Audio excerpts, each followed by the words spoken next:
na Biblioteca Central, sou bibliotecária. Também estão presentes aqui a Luísia, que também é bibliotecária da Biblioteca Central, e a Marina, que é bibliotecária do IPH. A Luísia vai me dar um apoio aqui no chat, tá? Como a gente já fez ontem.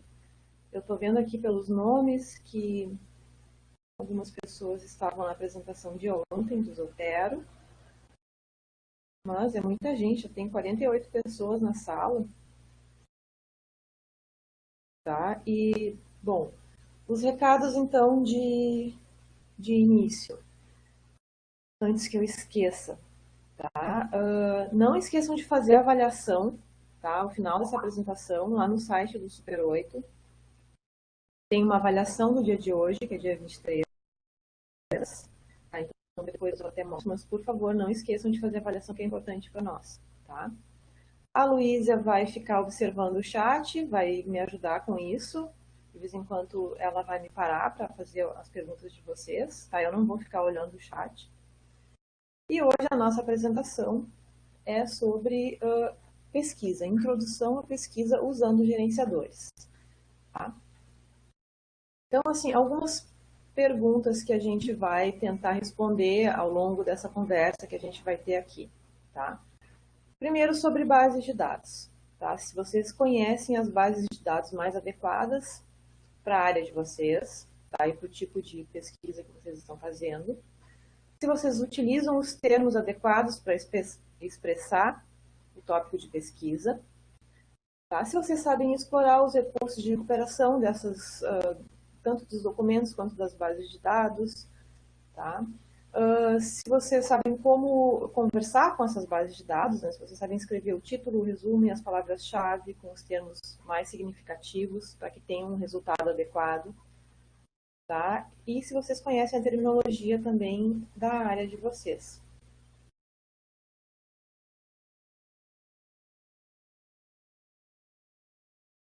Bom, esse curso ele faz parte do Super 8, né? Esse curso é aberto para qualquer pessoa, inclusive da comunidade externa, tá? Esse curso ele foi pensado de acordo, aliás, o Super 8 todo, na verdade, né? O Super 8 é um curso de extensão e ele foi pensado de acordo com o processo de pesquisa, com os passos de pesquisa que a gente acaba tomando, né, quando começa mesmo a fazer uma pesquisa. Então, por isso, esse curso é composto de vários módulos, várias turmas que a gente costumava dar ao longo dos semestres, né, inclusive com módulos distribuídos em todos os campi da URGS. Tá? Então, a gente tem módulos mais básicos para quem está iniciando o curso, né, a sua graduação, enfim. Então, a gente tem módulos como o seminário SB URGS e SAB, que é um módulo que tem o objetivo de mostrar como é que é o funcionamento da URGS, das bibliotecas da URGS, o funcionamento como é que faz pesquisa no catálogo, enfim. Até módulos mais avançados, como os módulos de trabalho acadêmico com Mendeley e Zotero, os módulos de pesquisa com as bases de dados, módulos de ética na publicação científica, etc. Tá? Aqui tem apenas uma pequena lista de todos os módulos que são oferecidos. A gente tem mais módulos, não é só isso, tá, gente? E a gente tem o nosso site, né, o site do Super 8, onde vocês podem acompanhar a agenda, a programação de cursos, tá? Nesse período de quarentena, a gente está trabalhando bastante, a gente está oferecendo vários módulos.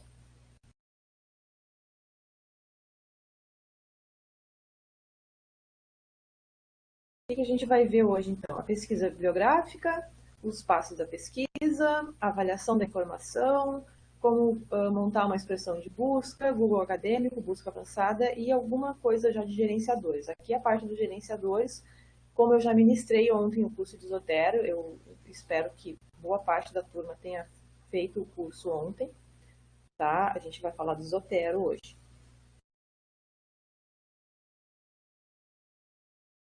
Bom, o trabalho científico como um quebra-cabeça. Essa é uma analogia que nós adotamos no sistema de bibliotecas da URGS, né, porque, na verdade, todo o processo de pesquisa ele se assemelha a um quebra-cabeça mesmo, a montagem de um quebra-cabeça. Tá? Esse quebra-cabeça, quando vocês vão, né, fazer o trabalho acadêmico de vocês, o TCC, a tese, a dissertação, enfim, um artigo, né? Então, primeiro, no primeiro momento, vocês não têm as peças prontas para serem encaixadas, né? E vocês não têm uma imagem, uma capinha bonitinha, vocês não têm uma noção já pré-definida do que vai ser o trabalho de vocês. Ao longo do processo é que vocês vão definindo isso. E aí é que entra o papel do pesquisador, é ele que reúne e cria as peças no processo de leitura e produção científica, né?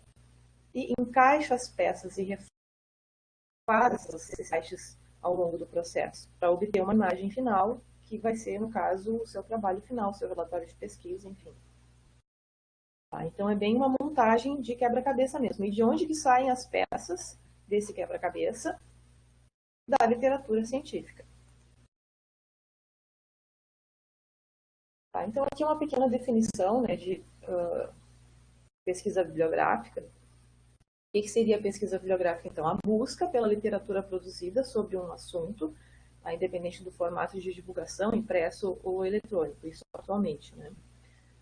Envolve procedimentos sistemáticos que exigem o conhecimento da cobertura das bases de dados utilizadas. Isso aqui é bem importante, gente, tá? Vocês vão entender, eu acho que ao longo da minha fala aqui, por que a gente fala em procedimentos sistemáticos, tá? E o curso que nós fizemos ontem, de Isotero, se encaixa bem nisso aqui, tá? O objetivo todo do Super 8 é fazer com que vocês consigam ir ao longo do processo de pesquisa fazendo o registro de todos os momentos pelos quais vocês passaram na pesquisa, tá? O gerenciador é uma parte disso, porque ele ajuda a ter esse registro, tá? Para que vocês consigam, ao longo do tempo, quando tiver algum problema na pesquisa, não obtive o resultado ideal, não achei os documentos que eu queria, para que vocês consigam, então, fazer essa avaliação e voltar nos passos da pesquisa. Tá? Então, é por isso que é necessário procedimentos sistemáticos. Também é importante que vocês conheçam a forma de indexação dos assuntos pesquisados. A gente já vai entender melhor o que essa palavrinha significa, indexação. Bom, a pesquisa bibliográfica começa, né, com um problema. Então, eu tenho um problema, eu não tenho um conhecimento suficiente para resolver esse problema e eu vou atrás de informações. Pessoal, esse começo da apresentação aqui eu vou mostrando os slides, tá? Mas não se preocupem que não vai ser com slides a apresentação até o final, tá? A gente vai entrar nas bases de dados também, a gente vai fazer umas pesquisinhas para mostrar para vocês. Bom, então o Super 8 é composto dos 8 passos da pesquisa, né? O reconhecer, que é o primeiro momento, quando a gente tem um problema de pesquisa, define o problema de pesquisa. O segundo momento, que é quando a gente já definiu as bases de dados apropriadas para responder o meu problema de pesquisa. E isso é bem importante que vocês, em cada área, tenham essa noção, esse conhecimento. Quais são as bases de dados específicas da minha área? Então, se vocês não sabem isso, procurem saber. O recuperar e acessar, que é o passo que a gente estava fazendo ontem, né? No momento que a gente estava lá nas bases de dados e estava salvando, exportando, né, e importando os documentos das bases de dados para dentro do gerenciador. O usar também, que a gente estava fazendo ontem, que é aquele momento em que a gente começa a ler os documentos, a extrair as informações importantes, né? E para isso também o gerenciador ajuda. Lembram lá quando eu falei da extração com o .file, tá? E essa primeira parte aqui, vocês percebam que vocês são usuários como leitores. Tá? É o momento que vocês estão fazendo pesquisa, vocês estão entrando nas bases para buscar informação. Então, aqui vocês são usuários leitores. Tá? É importante que vocês tenham essa noção, né, do papel de vocês em cada momento. A partir do momento que vocês começam a escrever o trabalho de vocês, que vocês têm necessidade de comunicar o resultado de pesquisa de vocês num periódico e que vocês vão ser lidos, vão ser avaliados pelos pares, vocês já são usuários autores. Tá?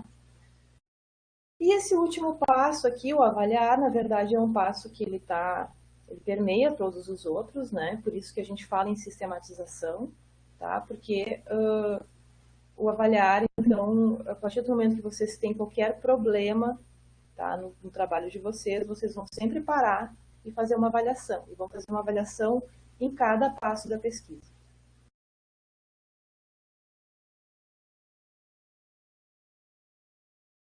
Bom, então, já que a gente está falando em avaliação, né? Uma coisa que acontece muito, é bem comum, é as pessoas entram numa base de dados, fazem uma pesquisa e não encontram o que elas estavam buscando. E aí a primeira coisa que se pensa é, não existe nada escrito sobre o meu assunto. Bom, aqui começa mesmo a avaliação. Tá? Hoje em dia, com a quantidade de informação disponível, tanto nessas bases de dados específicas, científicas, quanto no Google, tá? Isso é uma coisa praticamente impossível. Não existe isso de não tem nada escrito sobre o meu assunto. Quando acontecer isso, você já tem que dar um passo para trás aqui e pensar, opa, eu fiz alguma coisa errada na minha busca. Tá? Então aqui começa. Quais são as possíveis causas para isso? Tá? A base de dados que vocês escolheram não contempla os aspectos, os documentos sobre o assunto que vocês estão trabalhando. Tá? Então, por isso, eu passo buscar aqui, saber quais são as bases adequadas. O aspecto a ser pesquisado não foi bem definido ou não foi expresso, ou vocês não conseguiram conversar com a base de dados, tá? Não conseguiram usar a linguagem da base de dados. Como é que funcionam essas bases de dados? Normalmente tem uma equipe por trás de pessoas, de bibliotecários, enfim, que vão catalogar os documentos que vão entrar na base de dados. Ou seja, elas vão registrar, tá? Falando uma linguagem bem simples, assim, elas vão registrar cada documento. Elas vão colocar lá os dados sobre os documentos, que a gente falou ontem, né? Os metadados, título, autor, volume, ano, essas coisas todas. E elas vão fazer indexação também. Indexação significa o quê? Que elas vão dar uma lidinha lá naquele documento que está sendo registrado, vão olhar o resumo, enfim, e elas vão puxar as palavras-chave daquele documento. Isso é indexação. Tá? Existem técnicas para fazer isso, existem instrumentos que ajudam a fazer isso, que os bibliotecários utilizam para fazer a indexação. Tá? E é importante que vocês, como usuários, conheçam a linguagem dessas bases de dados. Tá? Para isso, algumas bases de dados disponibilizam os seus vocabulários, os seus tesauros, que a gente chama, tá? Lista de termos, enfim. Bom, possíveis soluções, então, para esse probleminha aí. Revisar os termos utilizados, utilizar sinônimos, utilizar termos mais gerais ou mais específicos. Eu imagino que muitos de vocês, intuitivamente, já fazem isso, né? Então, não consegui achar com um termo, vou pensar num sinônimo. Isso é natural e está certo, tá? Também utilizar termos mais gerais e mais específicos. Bom, eu utilizei um termo específico demais, não veio nada na base de dados. Bom, coloca o termo mais geral, então, porque de repente tu vai obter uma quantidade de resultados maiores, e aí tu vai dar uma olhadinha lá nos primeiros resultados, nos resumos dos documentos, e vocês vão conseguir perceber que os autores estão utilizando uma terminologia diferente. Tá? Alguma dúvida até aqui, gente? Tudo tranquilo, Luísa? Tudo tranquilo. Tá. Aqui o meu slide desconfigurou um pouquinho, mas são as ferramentas de recuperação aqui que eu quero falar. Tá? Vamos começar a falar das bases de dados. Então, eu vou, ao longo da apresentação, talvez eu use essa terminologia, ferramenta de recuperação, ou fonte de informação, ou base de dados, tá? Mas o que importa aqui é falar das principais aqui para vocês, tá? E lembrar aquela questão sempre que vocês têm que saber a base de dados específica da área de vocês. Bom, existem dois tipos de bases de dados, tá? As multidisciplinares, que indexam referências e citações, e aqui a gente tem dois exemplos bem importantes aqui, a Web of Science e a Scopus, tá? O que significa isso? Essas bases, elas são bases referenciais, tá? Quando vocês ouvirem essa palavra, não se assustem. São bases de dados referenciais, que significa que são bases que indexam apenas as referências dos documentos, tá? Ela não tem o texto completo do documento. Eventualmente, quando vocês entrarem lá, vocês vão ver, mas tem aqui um link para o texto completo do documento. É um link que aponta para um site externo, tá? Não quer dizer que aquele texto completo está indexado ali na própria plataforma da Web of Science ou da Scopus, tá? Eventualmente vai ter alguma coisa que é de acesso aberto, enfim, talvez tenha, tá? E o Google, né, o Google Acadêmico, que é uma base exaustiva, mas que tem uma cobertura que a gente não consegue ter muito controle, assim, não sabe muito bem tudo que tem lá dentro, tá? E tem também as bases de dados especializadas, que indexam as palavras-chave de uma forma padronizada, tá? Então, aqui um exemplo seria o PubMed, que é uma base específica da medicina. Ontem nós acessamos o PubMed, né? A gente viu um pouquinho a cara do PubMed. O ERIC, que é uma base específica da área da educação, né? Muito completa também da área da educação. O SciFinder, que é uma da área da química, tá? No site do Sistema de Bibliotecas da URGS, nós temos uma lista, que também a gente viu ontem, mas eu até vou compartilhar minha tela aqui, para mostrar de novo para vocês, para quem não tenha visto ontem.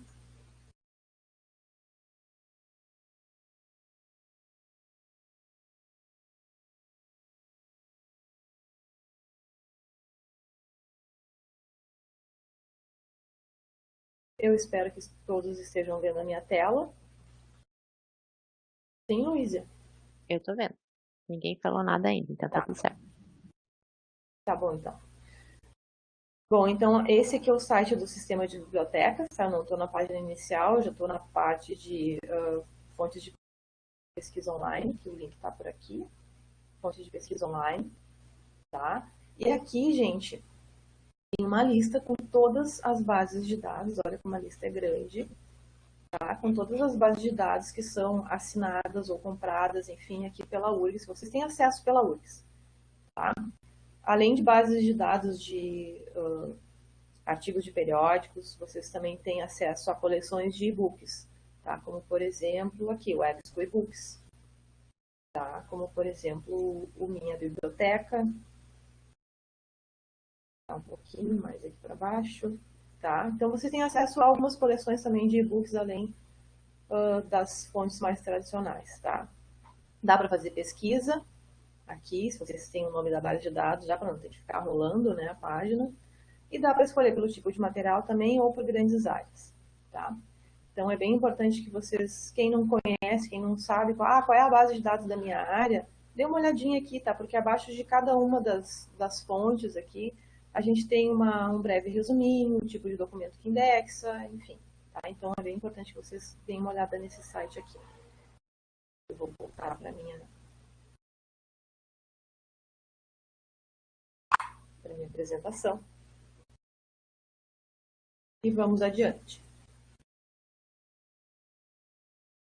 Bom, aqui a gente trouxe como exemplo esse slide para vocês terem uma noção do tipo de documentos que são, dos tipos de documentos que são indexados no portal de periódicos da CAPES, tá? Por exemplo, apenas 1% são normas técnicas, tá? 20% são trabalhos publicados em anais de evento, tá? 50% são artigos de periódicos e assim por diante. Então, também isso é importante que vocês tentem descobrir nas bases de dados onde vocês estão pesquisando qual é o tipo de documento que é mais indexado ali naquela base. Por que disso? Isso também tem a ver com o conhecimento que vocês devem ter da área de vocês, tá? E conhecer o comportamento de publicação da área de vocês, ter pelo menos uma noção disso. Por quê? Porque tem áreas como a medicina, por exemplo, que a forma preferencial de publicação é artigo de periódico, porque é um formato mais rápido de publicação, tá? Tem uma avaliação por pares e tudo, mas é um formato mais rápido. Isso, para esta área, a velocidade importa. Em áreas como as ciências sociais, não há uma necessidade tão grande de velocidade de publicação. Então, é uma área que se apoia bastante em livros, tá? Que é um formato que exige um tempo mais longo de publicação, tá? Então, isso é importante que vocês tenham essa noção, tá? Eu vou pesquisar numa base de dados que tem mais periódicos, a minha área prefere periódicos.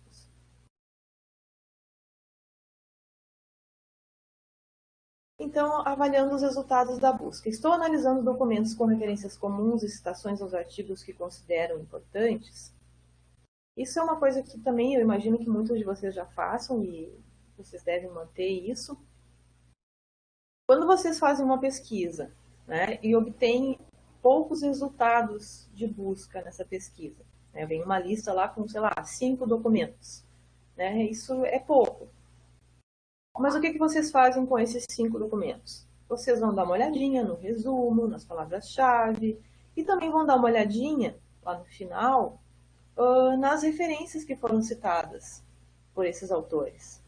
Né? Porque através dessas referências vocês vão conseguir novas referências, vão conseguir mais artigos, mais publicações. Tá? Estou explorando os recursos de recuperação para localizar documentos relacionados. Tá? Isso aqui é uma questão mais relacionada às próprias bases de dados. Né? É importante que vocês lembram ontem quando eu falei que vocês devem olhar com calma as interfaces das bases de dados, tá? Isso para que vocês consigam utilizar os recursos de recuperação dessas ferramentas, tá? Para que vocês consigam fazer refinamentos, para que vocês reduzam a quantidade de resultados, por exemplo. Quando vocês fazem uma pesquisa e obtêm 200 resultados, quem é que vai ler 200 resultados de pesquisa? É praticamente impossível. Tá? Eu sei que em alguns casos isso é necessário, mas 200 resultados é uma quantidade grande. E para que vocês consigam reduzir a quantidade de resultados, vocês vão precisar fazer um refinamento na pesquisa, ou seja, acrescentar outros termos, ou colocar limitadores como a região, como o ano, como os autores preferidos, enfim, vocês vão fazer algum tipo de limitação, e isso é importante que vocês, então, saibam utilizar nas bases de dados.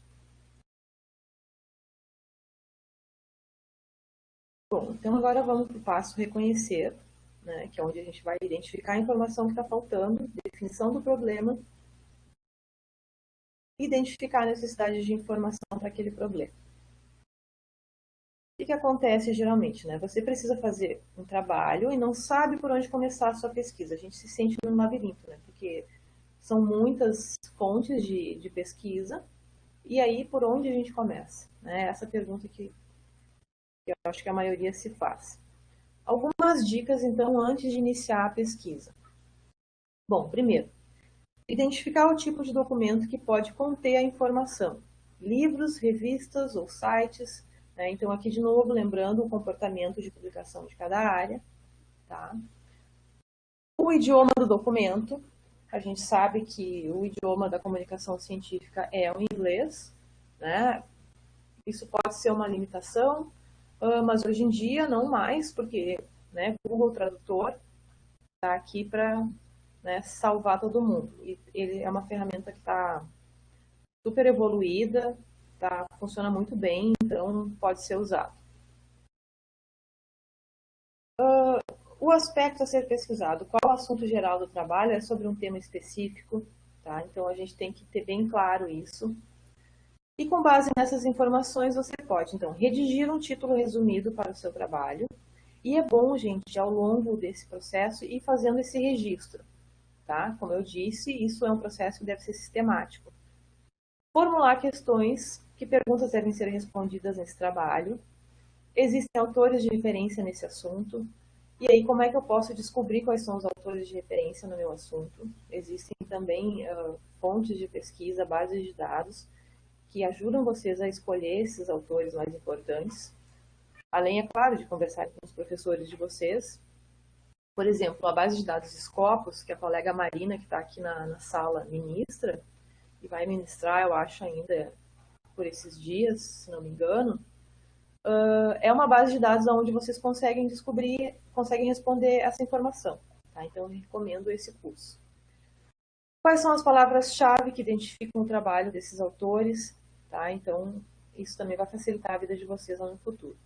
Uma outra coisa que eu uso bastante e recomendo para vocês é que antes de começar o trabalho, é montar um sumário. Esse sumário é um sumário preliminar, obviamente, né? Porque a partir do momento que a gente começa a fazer pesquisa nas bases de dados, a gente já começa a ter uma noção, assim, né, bem superficial ainda, mas a gente começa a ter uma noção do que a gente quer colocar no nosso trabalho. Então, é possível montar um sumário preliminar e esse sumário vai nos ajudar, inclusive, a pensar a própria pesquisa, tá? E a refazer os termos de busca, né? E a saber, assim, para cada parte do meu trabalho, eu sei exatamente quais são os autores que eu vou precisar buscar, eu vou saber quais são os subitens que eu vou ter que colocar no meu trabalho. Tá? E isso já vai ajudar também lá na pesquisa bibliográfica. Tá? Então, a sugestão, né, é anotar sempre. Bom, vamos começar então aqui com a pesquisa nas bases de dados. Tá? A gente vai falar um pouco do Google primeiro. Tá? Na verdade, o foco dessa apresentação aqui é mostrar a pesquisa no Google para vocês. Tá? Então, a gente tem uma pesquisa super simples aqui, uma coisa do dia a dia, né? Uma dúvida que a gente poderia ter. Qual o tamanho da chaminé da usina do gasômetro? Então, vamos começar a fazer a nossa busca. A gente iria para o Google. Né? O Google é um recurso que recupera informação de diversas fontes, todo mundo sabe que é uma empresa multinacional, mas a verdade para nós é que o Google é um buscador. E essa aqui é a carinha do buscador do Google, essa imagem é um pouco antiga, mas não está muito diferente. Né? Então, vocês vejam aqui nessa pesquisa que quando eu fiz aquela pergunta lá, qual o tamanho da chaminé da usina do gasômetro, eu obtive alguns resultados diferentes. No primeiro, que é o da Wikipédia, vocês percebam aqui que a resposta foi 117 metros. Tá? No segundo, uma confirmação, que é uma reportagem do Jornal do Comércio, 117 metros. Mas aqui, nesse outro site, que é um site da prefeitura, a resposta é 101 metros. Tá? E aqui tem uma outra resposta ainda, 107 metros. E agora, com qual das respostas vocês ficariam? Tá? Então, a partir dessa pergunta, a gente começa a desenvolver o resto aqui da nossa apresentação. Tá? Então, aqui só repetindo, 117 metros na Wikipédia, 101 no site da prefeitura,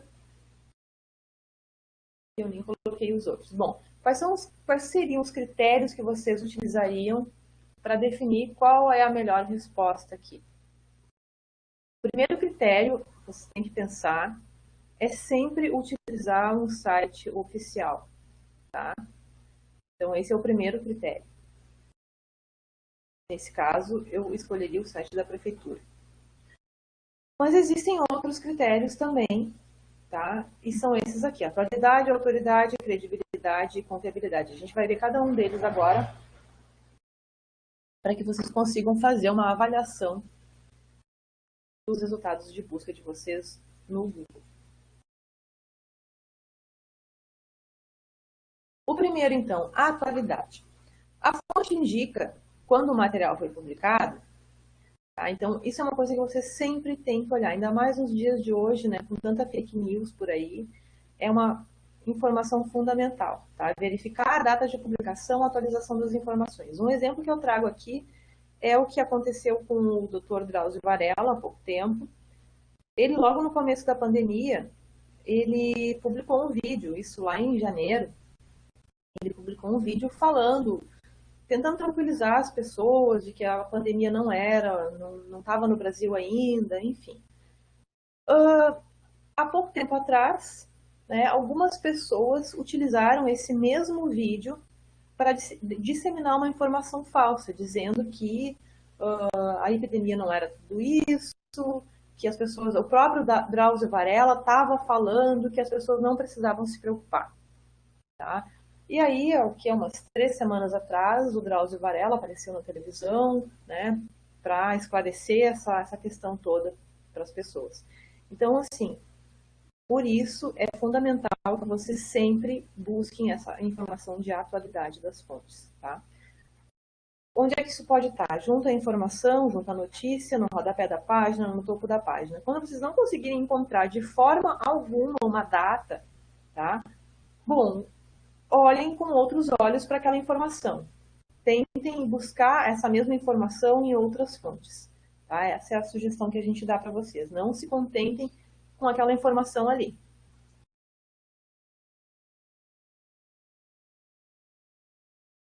Aqui eu trouxe um exemplo, então, de um site, que é um site oficial, né, o site do Ministério da Agricultura, e nas suas notícias sempre vocês vão encontrar a data de publicação e, inclusive, o horário em que foi publicado. Porque dependendo do tipo de informação, até a hora é importante.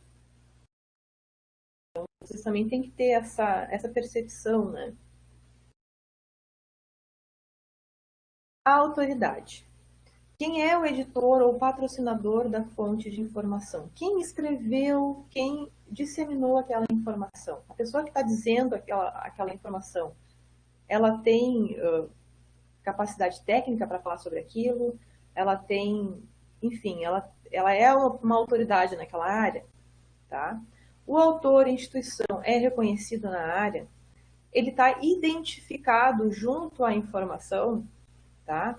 Quais são as credenciais dessas pessoas? Ele é um professor da URGS, da USP, enfim. Tá? Isso vocês também têm que procurar nas informações que vocês encontram na internet, principalmente. Tá? Aqui a gente tem alguns exemplos, né, de fontes de informação científicas, né, o portal de divulgação científica do IBICT. Tá? Um exemplo também de blogs científicos. Aqui vocês podem ver nesse blog aqui, que é um blog da Unicamp, está pequenininho aqui, mas dá para ver que é um blog da Unicamp. E a gente geralmente pensa assim, blog não é uma fonte de informação confiável. Bom, tudo depende, tá?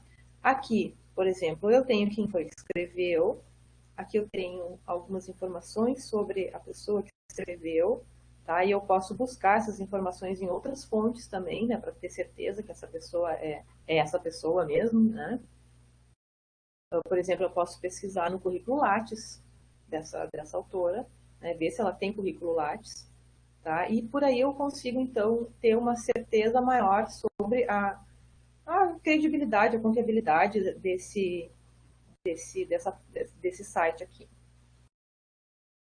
Também estou vendo que tem a data de publicação aqui, tá? Então, tudo isso aqui tem que ser avaliado. A deciclopédia a gente trouxe mais como uma ilustração aqui, né? Ela é uma fonte conhecida porque ela faz paródia da Wikipédia. Eu recomendo que vocês deem uma olhadinha na deciclopédia da URGS, que é bem engraçada. A deciclopédia, vocês podem pensar assim, ela jamais pode ser uma fonte de informação para o meu trabalho. Eu nunca vou usar a deciclopédia, porque não é nada sério, está escrito ali. Mas isso também depende, gente, porque se eu estiver fazendo um estudo exatamente sobre a deciclopédia, né, se eu sou da área do jornalismo, por exemplo, e quero fazer a minha tese, a minha dissertação sobre a deciclopédia, bom, ela vai ser a minha fonte, né? Então, tudo tem que ser bem avaliado. A credibilidade. A fonte pertence a um órgão, instituição, editora ou distribuidor de conteúdo conhecido, tá? Então, a gente sabe que existem muitas editoras aí, até inclusive chamadas de editoras predatórias, né, que praticamente estão caçando os autores para que eles publiquem nos seus periódicos, enfim. Tá? Então, vocês têm que ter um cuidado com isso. Tá? Quem são essas instituições? Tá? Eu sugiro, assim, eu recomendo, né, que vocês sempre tentem buscar as fontes que são indicadas nos sites de biblioteca, tá? Na nossa lista ali, porque a gente sabe que são editores conhecidos, né, que têm uma história de publicação na área científica. Tá? Uma outra coisa importante é a publicação é revisada por pares. O que significa ser revisada por pares? Eu imagino que muita gente aqui já sabe, mas né, eu vou ser um pouco repetitiva nessa parte aqui. Bom, quando a gente submete um artigo para um periódico qualquer, a gente quer publicar o nosso artigo num periódico, o que vai acontecer? Tem um grupo de pessoas lá no periódico, um grupo de especialistas. Esse grupo vai fazer uma avaliação do meu artigo e vai me dizer se meu artigo pode ser publicado ou não. Tá? Isso é chamado de revisão por pares. Tá? Todos os periódicos científicos têm um comitê que faz essa avaliação. E a confiabilidade. O texto fornece referências, fontes dos dados ou citações. Tá? Então, o que eu estou lendo está embasado em quê? Tá? E está indicado isso no material que eu estou lendo? Isso é bem importante. Tá? O texto é uma interpretação do original ou não? Vou tomar uma água aqui que eu já estou ficando sem voz, gente. Tá? Então, é uma outra questão que vocês também devem avaliar. Tá? Considerando todos esses critérios, tá, é que vocês vão, então, definir se a fonte de informação pode ser utilizada no trabalho científico de vocês ou não. Tá? Aqui a questão que a gente colocou do APUD, né, vocês devem lembrar que ontem eu falei também do APUD, a gente não recomenda que se use APUD nos trabalhos, evitem ao máximo, sempre tentem ter o original, tá, na mão de vocês.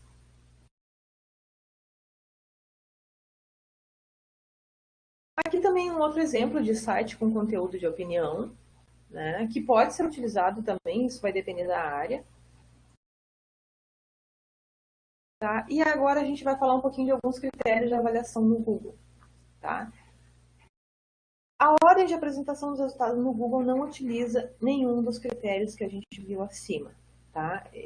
Ela segue as configurações dos algoritmos do Google. Tá? Esses algoritmos, gente, é um algoritmo secreto, ninguém sabe exatamente quais são todos os critérios que são utilizados para definir a relevância de um documento no Google. Tá? Então, a gente está falando aqui naquele ranqueamento.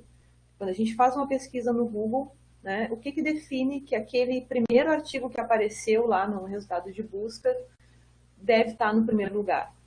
Tá? Então, por que ele foi ranqueado em primeiro lugar?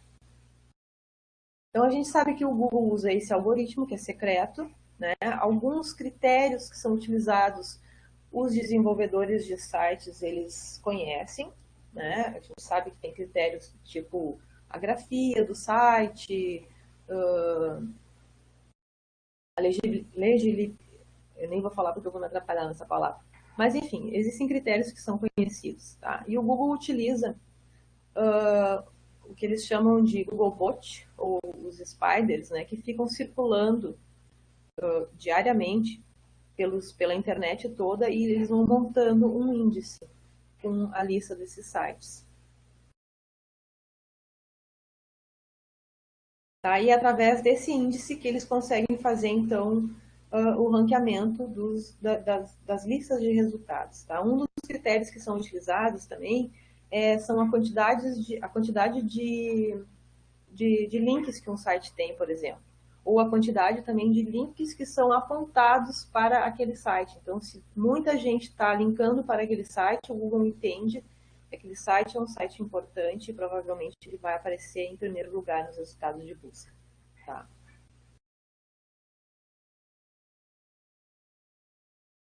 Então, agora algumas dicas para a gente fazer pesquisas no Google, tá?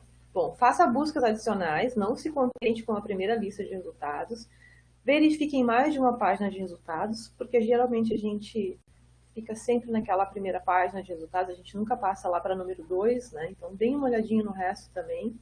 E sempre utilize outras fontes de informação para confirmar os dados que vocês obtiveram nos resultados.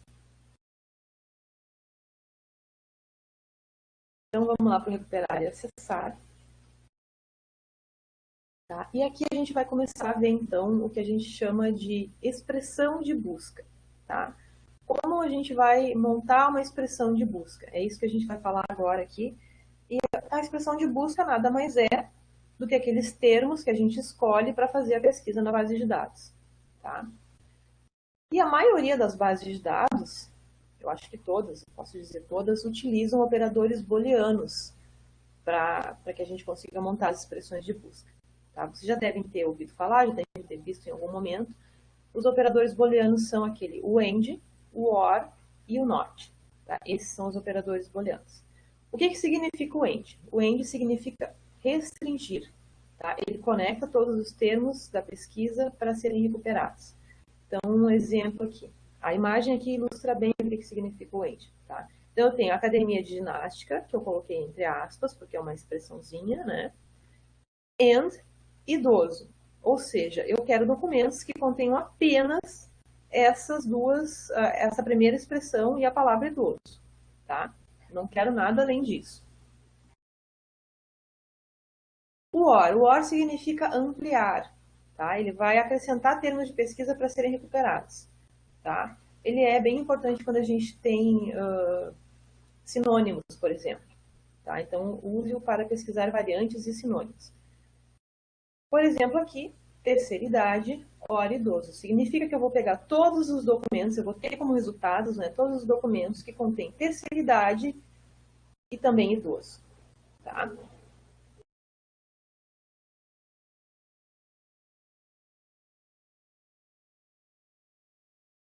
E o NOT, gente, que significa excluir alguma coisa. Tá? Então, eu quero terceira idade, mas eu não quero documentos que estejam relacionados ao público feminino. Então, eu vou colocar o NOT. Tá? Ele deve ser usado com atenção, porque vocês podem estar excluindo alguma informação importante nesse caso. Tá? Porque em alguns documentos, por exemplo, vocês vão ter, falando em terceira idade, em feminino e em masculino. No mesmo documento, falando de feminino e masculino. Então, no momento que vocês colocam o NOT, vocês vão perder aqueles documentos que têm os dois assuntos ao mesmo tempo. Tá claro até aqui, gente? Preciso tomar uma água? Tem alguma pergunta, Luísa? Ainda não. Tá bom. Pode seguir, pode seguir. Tá. E existem também outros operadores que podem ser utilizados, tá? Não só no Google, mas também nas bases de dados aqui. Tá? O asterisco, por exemplo, tem a função de recuperar todos os termos com prefixo ou radical digitado. Então, é bem usado quando a gente quer recuperar plural e singular, por exemplo. Tá? Então, aqui no caso neuroscience, eu não sei como é que termina essa palavra, ou eu quero, né, o plural e singular, então eu uso ali o asterisco. Citações literais, né, que são utilizadas para expressões, trechos, etc. Né? Então, aqui o tempo e o vento, por exemplo, se eu colocasse o tempo e o vento sem as aspas, a ferramenta de busca ia procurar tempo, vento, tudo separadamente. Tá? Então, é importante que se coloque as aspas nesses casos. Opa, desculpa. E aqui alguns operadores que também podem ser usados no Google, tá? Por exemplo, para limitar a pesquisa a um domínio particular. Então, eu posso colocar lá no Google a palavra educador e eu quero essa palavra no site da URGS. Então, é dessa forma aqui que eu vou fazer a minha busca lá no site da URGS. Tá? O sinal de menos aqui significa a mesma coisa que o NOT, tá? O operador para excluir alguns termos dos resultados. Cavalo de Troia menos Grécia. Essa parte aqui eu acho que eu vou fazer um compartilhamento da minha tela para mostrar para vocês a diferença aqui, tá?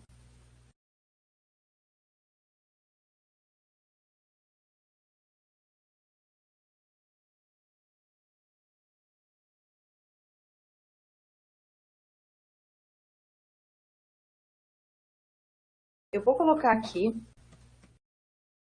cavalo de Troia. Assim, vou jogar cavalo de Troia aqui no Google.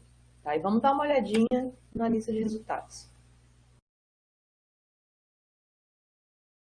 Bom, o que a gente tem aqui? A gente tem resultados falando sobre a estratégia de guerra. Bom, são questões históricas aqui. História do cavalo de Troia. História geral. A maioria das coisas aqui são referentes à história, tá? Agora vamos mudar um pouquinho, então. Deixa eu ver que já está aqui a pesquisa. Tá, eu quero dizer que eu não quero nada relacionado com Grécia, porque na verdade eu estou procurando cavalo de Troia, documentos relativos, resultados, né, relativos ao antivírus cavalo de Troia.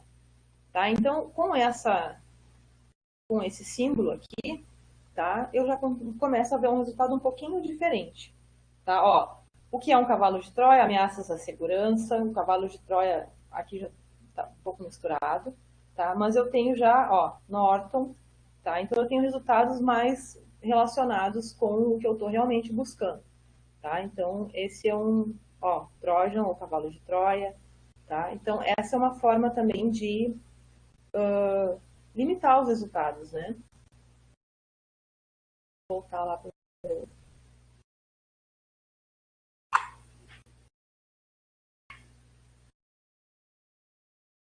Aqui o in title, que significa, indica palavras que devem estar no título do documento. Então, eu quero a palavra traição nessa obra aqui, Dom Casmurro, tá? Do Machado de Assis, né?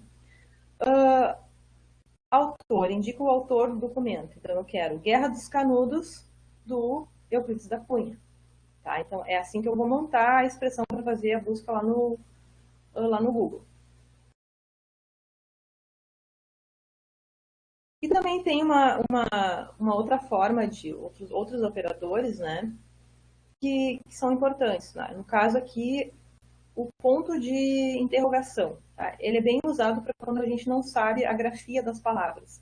Tá? Algumas bases de dados, vocês vão ver que a grande maioria dos documentos está indexada em inglês, vocês não vão ter esse problema. Tá? Mas em base de dados que vocês não têm a certeza, por exemplo, né, se tem documentos do Brasil e documentos sobre o Brasil, mas que não foram escritos aqui, enfim, vocês podem utilizar, então, esse recurso aqui para conseguir recuperar todos os documentos, tanto os que foram escritos com S ou com Z. Tá? Bom, o Google tem uma página de suporte sobre as formas de pesquisa, está aqui o link. Tá? Tem outras formas de pesquisa que podem ser utilizadas. Eu recomendo que vocês deem uma olhadinha com calma, percam um tempinho lendo lá como é que se faz pesquisa, para que vocês consigam fazer um refinamento, né? Não obter aqueles resultados gigantescos que vocês nunca vão conseguir olhar tudo. Né? Então, refinando bem a pesquisa de vocês, montando uma expressãozinha de busca, né, mais de acordo com a base de dados, vocês vão conseguir um resultado melhor. Tá? Uma outra coisa que devem sempre buscar é a ajuda do bibliotecário da sua unidade. Por quê? Porque o bibliotecário que trabalha lá no teu curso, na biblioteca do teu curso, por exemplo, ele está acostumado já com a terminologia da tua área, ele já conhece as bases de dados da tua área, né? Então ele pode dar essa ajuda para vocês.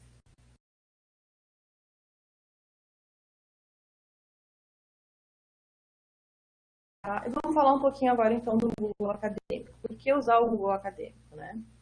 Bom, ele é um recurso simples, eu acho que a maioria de vocês já deve ter utilizado o Google Acadêmico, né? Ele tem fontes provenientes com várias bases de dados, né? O Cielo, os repositórios de acesso aberto, como o Doage, os repositórios institucionais, né? Como os repositórios das universidades, de teses e dissertações, e também traz diversos tipos de documentos.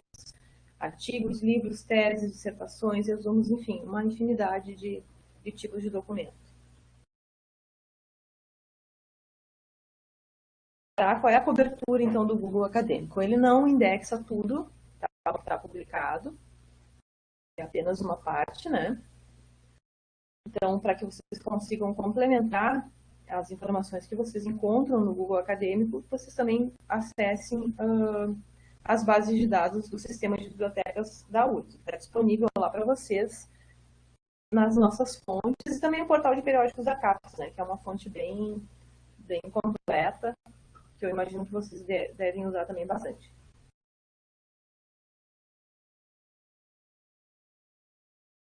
Tá? Como é que eu encontro, então, o Google Acadêmico? Simples, né? Eu até vou fazer aqui no meu computador. Eu vou acessar lá.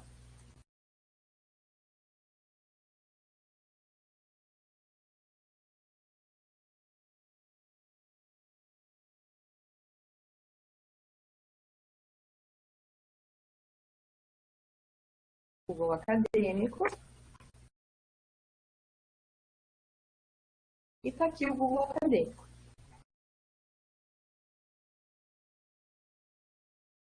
Tá? Essa é a carinha do Google Acadêmico, então vamos só voltar para a nossa pesquisa. Eu vou agora ficar um pouquinho indo e vindo, tá, gente, nos slides, para eu não me perder aqui nas coisas que eu tenho que falar para vocês, tá?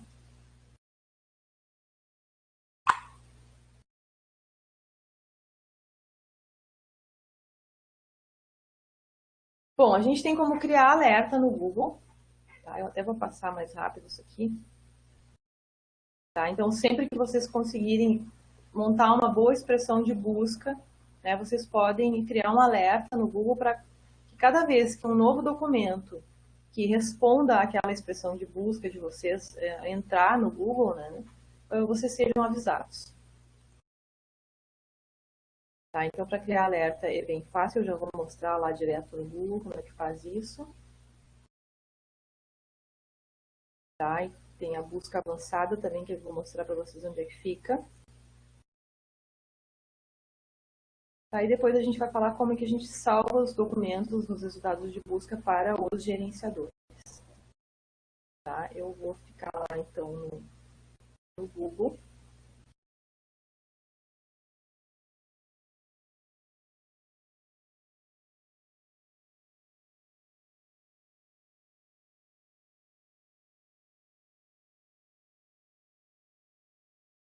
Eu já fiz aqui, antes de começar essa nossa apresentação de hoje, eu já tinha feito uma pesquisa no Google, tá? Utilizando uma expressão de busca, tá? Já montei ela aqui. Ela está entre parênteses, tá? Porque é assim que o Google vai achar isso aqui. Tá? Utilizando o OR. Eu coloquei coronavírus, Covid e SARS-CoV-2. Então, eu tive um resultado de 3.910, tá?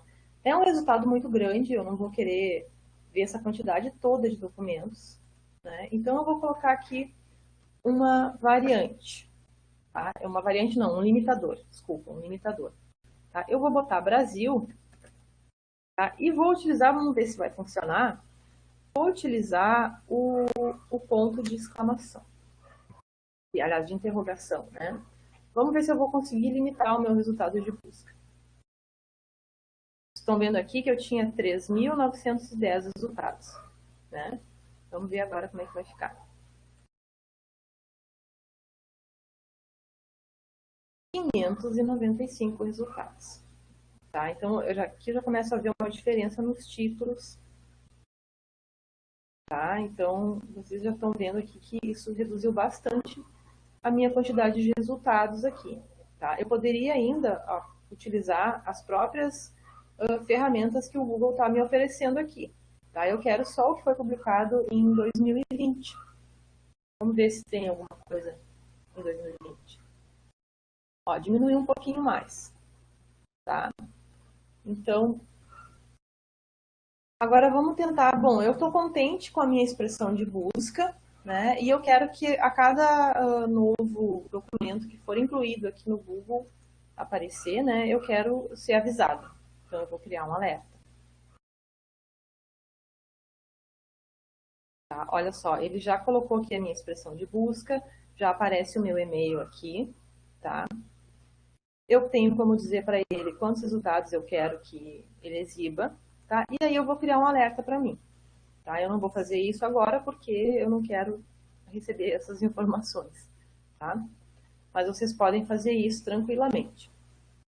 Vamos voltar para o resultado de busca e vamos ver uma outra coisinha que a gente pode usar aqui nessa tela. Alguma pergunta, Luísa? O motivo do parênteses, qual o motivo do parênteses? Olha, o motivo do parênteses é porque, assim, isso aqui tudo, tá, significa... para falar bem a verdade para vocês, eu não sei se significa exatamente a mesma coisa, porque eu não sou dessa área da medicina, tá? Eu estou fazendo aqui um teste, uma brincadeira, né? Mas eu dei uma olhadinha num artigo e eu vi que os autores se referem a essa questão toda de pandemia do coronavírus, né? Eles se referem ao nome do vírus, que eu acho que é esse aqui, né? A Covid e também a coronavírus. Né? Eles usam essa terminologia toda ao longo dos seus artigos. Tá? Então, bom, eu identifiquei que isso são sinônimos, né? Então eu coloquei tudo isso junto dentro de uma expressão.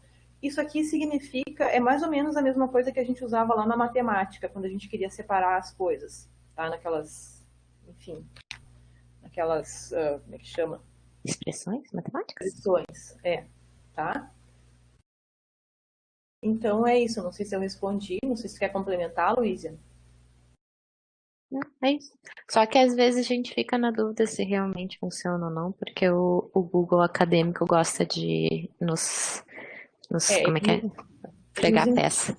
ele nos engana de vez em quando, É. tá? Inclusive no Cielo, hoje, vocês vão ver, vou mostrar para vocês já daqui a pouco, no finalzinho acho que eu mostro. No Cielo também, eu estava fazendo uns testes hoje de manhã e eu vi que tem algumas diferenças às vezes. Eu não sei se é um problema da base de dados momentâneo, não sei. Sei que às vezes dá umas diferenças, eu já vou mostrar para vocês, tá? Mas então é isso. Isso aqui tudo, na verdade, foi para separar esta parte aqui, que é uma coisa só para mim, desta outra parte aqui, tá? Bom, vamos ver agora, então, aqui a minha biblioteca, tá? Vocês estão vendo que tem uma estrelinha aqui em cada uma das referências aqui, né? Então, eu poderia, se eu me agradei, por exemplo, desse primeiro aqui, que é o Food Insecurity, e gostei aqui também do novo coronavírus no estado do Pará. Gostei desses dois aqui, tá? Eu quero guardar esses dois aqui. Então, eu já fiz isso. Eu cliquei na estrelinha.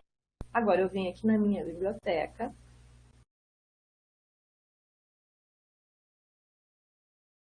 E aqui já está um deles, ó. Tá? O outro deve estar mais para baixo. Mas deve estar aqui dentro também.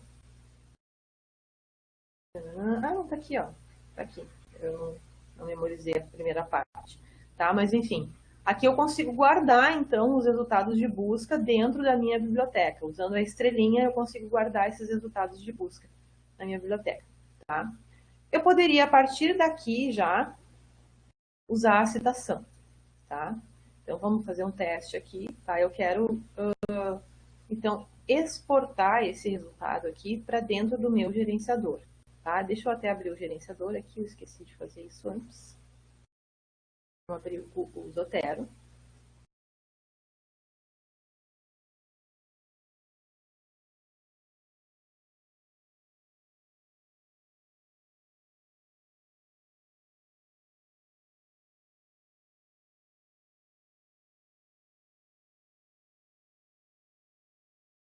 Eu vou minimizar. Vou voltar para lá. E agora eu vou fazer, então, a exportação. Eu vou clicar aqui. Ele vai abrir essa janelinha. E vocês lembram que eu falei para vocês ontem que você sempre tem que buscar o formato RIS. A maioria das bases de dados é formato RIS. Pois é, né? A gente fala isso e no fim a gente dá os exemplos só das bases de dados que não usam o formato RIS. Tá? O PubMed é um deles, a gente falou ontem, e o Google é outro. Tá? O Google usa o RefMain. Tá? Tem que ser o RefMain, tá, gente? Então eu vou clicar aqui no RefMain.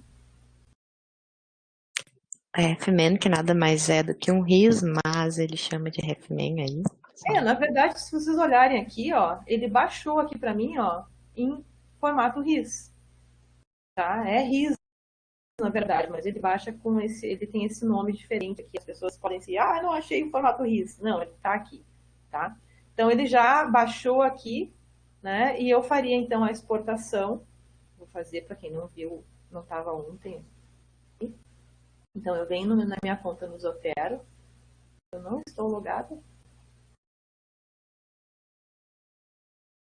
Não estou logada.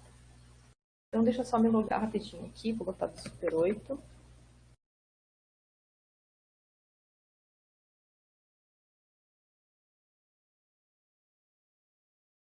Configurar a sincronização. E ok.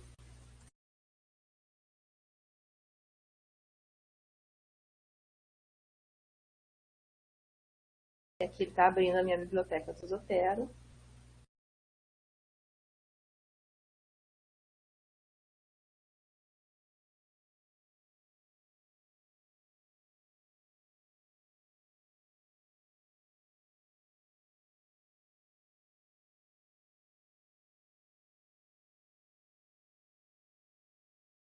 Eu acho que eu já consigo fazer a importação, não vou esperar.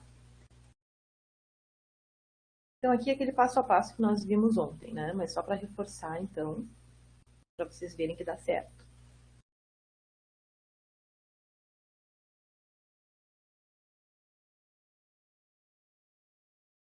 Tá? Então aquilo que eu exportei lá do Google está aqui, né? Hoje é dia 23, então é essa daqui mesmo.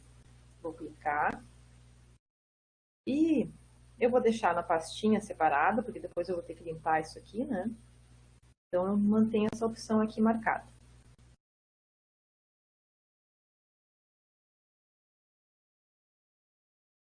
Um item foi importado, finish. E tá aqui o meu documentinho lá que eu baixei do Google. Tá dentro do meu gerenciador já. Lembrando que vocês devem sempre fazer uma revisão aqui desses documentos, tá? Principalmente quando se baixa do Google, tá? E assim, nesse caso aqui eu tô vendo, tá? Que tá tudo mais ou menos bonitinho, tá tudo certinho preenchido, tá? Tô olhando uma olhada por alto, assim, né? Parece que tá tudo bonitinho.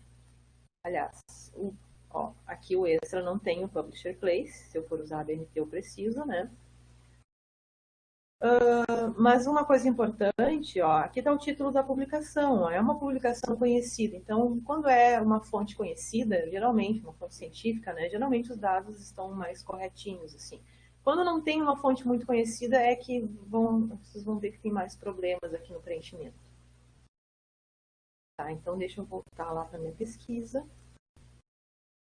Tá, então agora vocês já viram como é que faz a exportação aqui do Google. Tá, o que mais que eu tenho que mostrar? Perguntas, Luísa?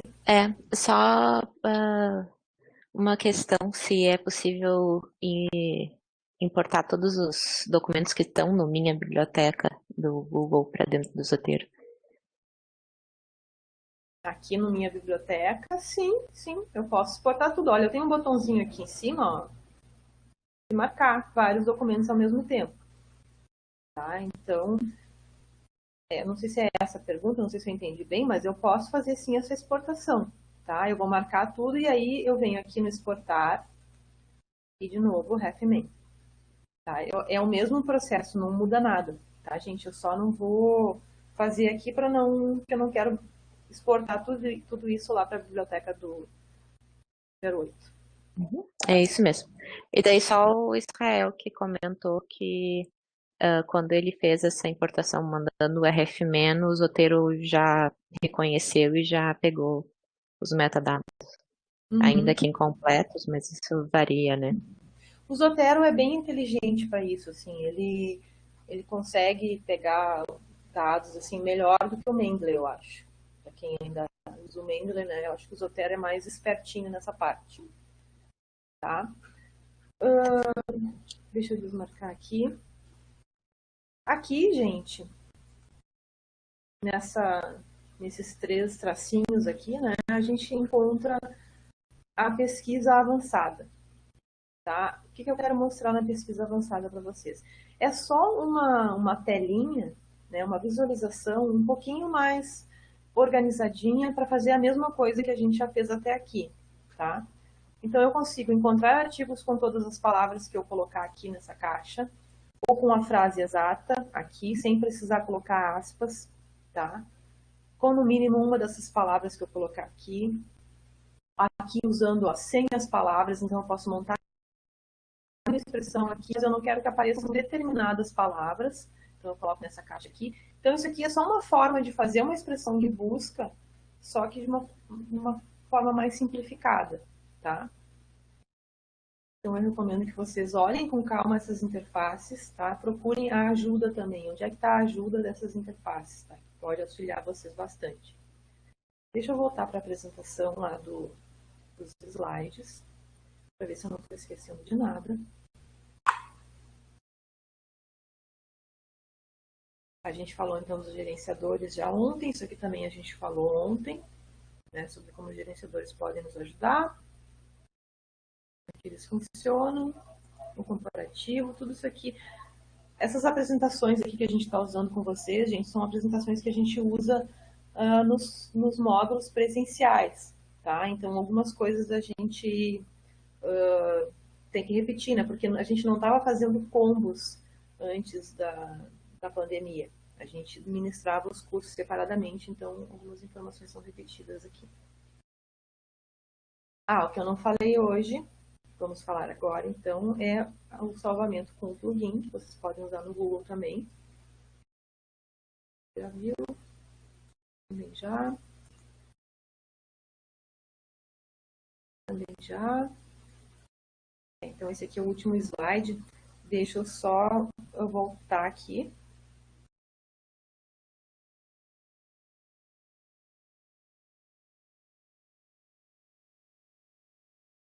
Tá? Para mostrar para vocês que se eu quisesse, eu poderia, né, além dessa opção aqui de exportar usando a própria ferramenta do Google, né, eu poderia exportar um documento aqui usando o meu plugin, o Zotero Connector. Tá? Então eu clico aqui, ele vai fazer a leitura desta página aqui, e aí eu escolho o artigo que eu quero. Eu quero esse aqui, eu vou fazer, então, ele vai salvar para mim na pasta que eu escolher. Então, eu quero pasta... Qual pasta? Vamos fazer essa daqui que eu usei ontem, depois eu vou deletar essa pasta. Tá? Então, ele vai salvar naquela pasta que eu escolhi ali. Vamos ver se está lá. Foi o artigo coronavírus, né? Tá aqui. Tá? Viram só que maravilha? De ontem. Tá? Então, gente, vamos voltar para a nossa apresentação. Bom, então finalizando, né, o trabalho científico como um quebra-cabeça, a analogia que a gente usou lá no começo, né, é a reunião e criação das peças no processo de produção científica e no final o encaixe das peças para obter a imagem final. Tá? Era isso que a gente tinha para conversar com vocês hoje. Eu não sei se eu respondi todas as dúvidas que eventualmente vocês tenham, tá? Então, mas se vocês precisarem entrar em contato, aqui estão os nossos e-mails, tá? A gente também tem o blog da ABC, que a gente publica bastante informação científica no blog, tá? E era isso, gente. Eu vou abrir o chat aqui. A gente vai ficar um pouquinho na sala ainda para conversar com vocês, se vocês quiserem. Mas não muito, porque às 4 tem o outro curso. No máximo até às 4, porque Só duas pessoas que eu fiquei. O Israel está questionando se consegue fazer o caminho contrário, enviar referências da conta do Zotero para uma biblioteca do Scholar. Eu não sei se eu entendi muito bem a pergunta. Seria eu acho parte. a Hã? pasta minhas publicações, será que é sobre isso que ele está falando? Se for sobre as minhas publicações, não é possível. Eu fiz um teste agora, tu atualiza os artigos só pelo que tem no próprio Google, pelo que eu entendi aqui. Ah, não, mas ele tem aqui, adicionar grupos de artigos. Eu não Não, sei, eu não estou conseguindo achar a pergunta dele. o Israel tem que subir um pouquinho. É Israel? Isso, da Silva Kim. Ah, tá. Consigo fazer o caminho contrário. Artigos em geral. Como assim artigos em geral? Não entendi. Ah,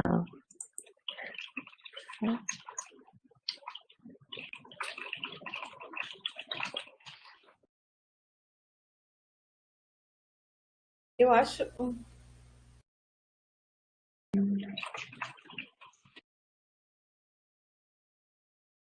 Eu acho, Luiz, que ele deve estar querendo saber como é que ele coloca uma publicação no Google, é isso? A publicação dele no Google.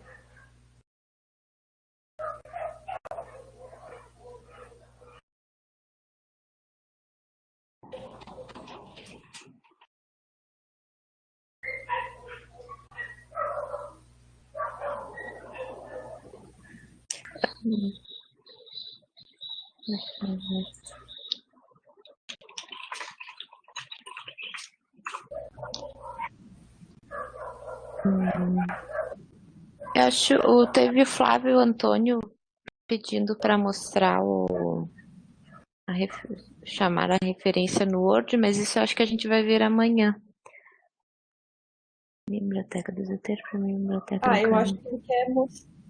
eu acho que ele quer ver como é que insere uma referência no trabalho, né? Deve ser isso. O trabalho O Flávio acadêmico dele. Antônio, isso. Daí a gente vai ver mais isso amanhã, que é o trabalho acadêmico que a gente vai falar. Eu poderia mostrar no meu aqui, mas só que eu não uso o Word, eu uso o LibreOffice, então é melhor, eu acho, eu assistir o curso amanhã mesmo. Uhum. Me perdi onde acho o plugin do Zotero no Google. A Thaís falando aqui que ela não achou o plugin. O plugin, deixa eu mostrar na minha área de trabalho aqui, compartilhar minha tela de novo. Muito obrigada, Israel. E, por favor, não esqueçam de nos avaliar. Nas notas compartilhadas está o link lá da avaliação do módulo de hoje. Ó, a Thaís, né, que perguntou sobre o plugin, tá? Ele fica instalado aqui em cima, tá? Vocês vejam que eu tenho outras coisas instaladas aqui e aqui está mostrando a pastinha do Zotero. Às vezes, essa pastinha, ela muda, conforme a página que ela está acessando, ela muda, tá, gente? Então, sempre passem o mouse para ter certeza que é o plugin do Zotero, tá? Eu ia mostrar antes, não mostrei, acabei me esquecendo, não sei se tem gente já saindo da sala, mas eu ia mostrar uma pequena diferença de pesquisa aqui no Cielo, tá? Para vocês só terem uma noção aqui da importância que é essa questão da expressão de busca, tá? Então, eu já estou com a pesquisa pronta aqui, é bem rapidinho. Olha, eu fiz várias pesquisas, tá? Hoje, fazendo teste de manhã, né? Sobre como pesquisar aqui no Cielo, tá? E aqui está mostrando o meu histórico de pesquisa, ó. Quando eu utilizei só a expressão coronavírus, eu tive 164 resultados. Mas eu achei que estava muito pouco, né? Pensei, não pode, só 164 no Cielo. Não, tem alguma coisa errada. E aí, quando eu decidi ampliar a minha expressão de busca, usando o OR e os termos sinônimos, que eu considerei sinônimos, né? Olha a quantidade de resultados, 201 resultados, tá? E aí, para limitar um pouquinho, usando o END, né, consegui limitar para 37. Claro que aqui eu estou, na verdade, perdendo muita coisa, né?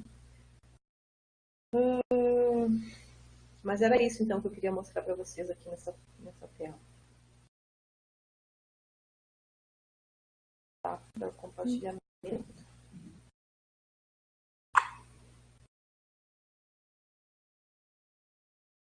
Tem mais alguma pergunta?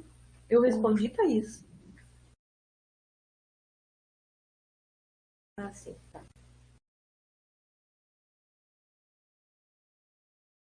no final do curso. Não, eu não me loguei no Cielo, não, Vandoir. Eu não sou uma usuária, tá sempre no Cielo, mas eu não achei nenhum lugar ali para me logar no Cielo, na verdade. Eu só fiz as pesquisas e aí apareceu aquele linkzinho ali de histórico.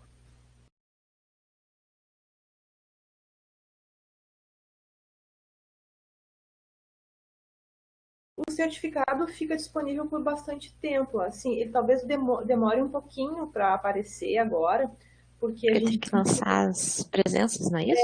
a gente tem que lançar as presenças no sistema. Então, como a gente está fazendo curso praticamente todos os dias, né? Talvez demore uns, sei lá, uns 2, 3 dias para aparecer no sistema. O que a gente recomenda para vocês? Que vocês não emitam o certificado logo após o curso, logo após o módulo, tá? Porque daí vocês vão pagar um valor, uma taxa que, se não me engano, estava em R$ 6 para cada certificado que vocês emitirem. Se vocês deixarem para emitir o certificado no final do semestre, quando encerrar o Super 8, vocês vão conseguir emitir um certificado único com todos os cursos que vocês fizeram. Tá? E aí vocês vão pagar só o valor daquele certificado.